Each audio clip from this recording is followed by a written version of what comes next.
Meu nome é Jaqueline Soffield Freitas, eu sou acadêmica do curso de Licenciatura em Ciências pela FURG, EAD, no Polo São Lourenço do Sul.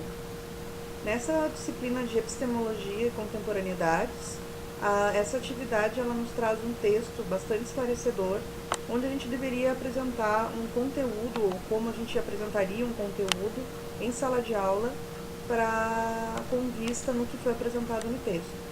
Eu gostaria de dizer que, embora não tivesse conhecimento científico dessa disciplina de epistemologia e do que ela trabalha, do estudo com a educação, com o educar, com o conhecimento, foi o que me motivou a fazer uma licenciatura. Foi o que me motivou a buscar esse tipo de trabalho.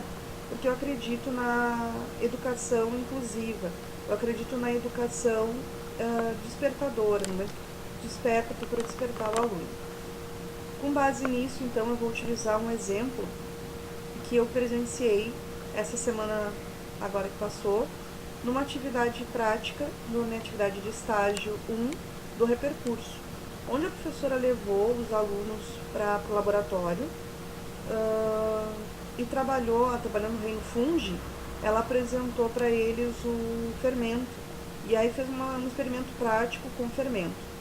No momento da explicação científica que ela dava a respeito do reino fungi, por diversas vezes ela foi interrompida pelos alunos para trazer a vivência deles, o conhecimento que eles tinham, do para que aquilo era usado em casa, que as mães usavam aquilo muito em casa, que as mães faziam pão, faziam bolos, a diferença do fermento químico, do fermento biológico, né? Então, eles traziam questões além do que estava sendo apresentado, de acordo com a vivência e conhecimento deles. E esse conhecimento foi utilizado pela professora, sendo explorado, e o conhecimento cotidiano deles complementou o conhecimento científico que a professora estava transmitindo, estava contribuindo com eles. Da mesma maneira, o contrário, o conhecimento científico da professora contribuiu e agregou junto ao conhecimento científico deles. Eu achei bastante interessante. E justamente essa aula, né, tamanha curiosidade deles, o interesse, a desenvoltura deles em sala de aula, ainda nessa matéria, né, do reino fungi, a professora resolveu estender a matéria e fazer um trabalho de pesquisa com eles, já que eles estavam tão curiosos, estavam tão participativos. Ela elaborou uma atividade onde ela desenvolveu um cronograma de pesquisa. E eles pesquisariam o bolor do pão. Então eles teriam que pegar 3 fatias de pão. Esse pão ele teria que ser colocado um na geladeira, outro dentro do armário, em um local escuro, e outro deixado à temperatura ambiente, em cima, e com luz, tipo, em cima da mesa, em cima de um armário, mas de maneira que ele pegasse temperatura ambiente e aberto, assim, claro, arejado. E eles, nesse relatório, teria o dia 1, dia 2, dia 3, até o 7º dia, seria a conclusão da pesquisa. E eles analisariam todos esses pães, o pão da geladeira, o pão do armário e o pão que estava no local arejado e claro, e diriam lá no dia 1 o que aconteceu, se criou fungo, se não criou, se permanece igual. Eles teriam que fazer a coleta de informações. E no final, após os 7 dias, eles teriam que fazer um comparativo do que aconteceu com cada um dos pães e por que aconteceu aquilo ali, o que desenvolveu bolor, o que não desenvolveu, se desenvolveu, por que desenvolveu, se um desenvolveu mais do que o outro, explicando o porquê. E eu achei bastante interessante porque eles se mostraram interessados nesse desenvolvimento, eles se mostraram curiosos e eles ficaram muito felizes porque uma coisa assim que é fácil para eles fazerem. Eles conseguem fazer em casa, trocar o conhecimento com o pai, com a mãe, com o irmão, com aquilo que eles têm em casa. E trazerem também o conhecimento deles, que vai ser a vivência deles. Uma vivência forçada, no caso, pela pesquisa. Então, assim, é a escola como a escola progressista, que se traz no texto, né, que estimula a curiosidade do aluno, que dá para ele meios que ele não teria sozinho, ele não pensaria em fazer uma pesquisa dessa.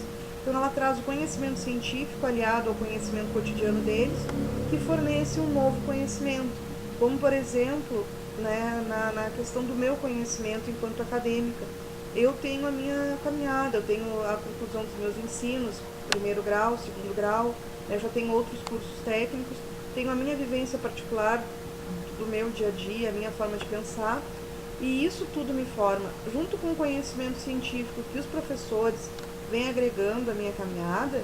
No momento que eu estiver em sala de aula, eu vou ter um modo todo específico de aplicar esse conhecimento.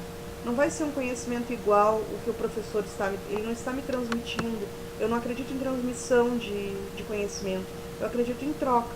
O professor, ele agrega o seu conhecimento naquele conhecimento que o aluno já tem, ou, né, ideia, né, que o aluno já tem.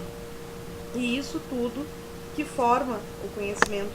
Eu vou falar um trecho tirado do texto que me chamou bastante atenção e comprova o que eu falo, né, a minha linha de pensamento, que é a fala do físico alemão Andreas Schleicher, responsável pela aplicação da prova do PISA, né? Então ele diz, né, nessa fala dele, que o Brasil, os alunos tendem a copiar, eles tendem a decorar, mas eles não tendem a pensar, né? Então, basicamente, resumindo a fala dele, é isso que ele diz, e isso me chama a atenção para a forma como a gente trabalha o ensino no Brasil.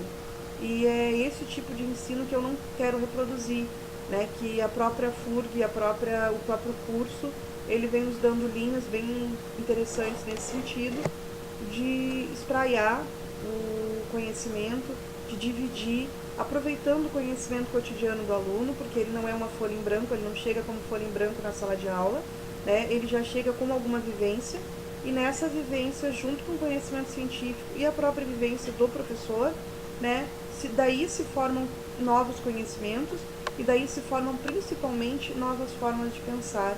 Daí principalmente se forma uma mente que questiona, né, que não tem a verdade do professor como verdade absoluta, né, que sempre aceita a diferença.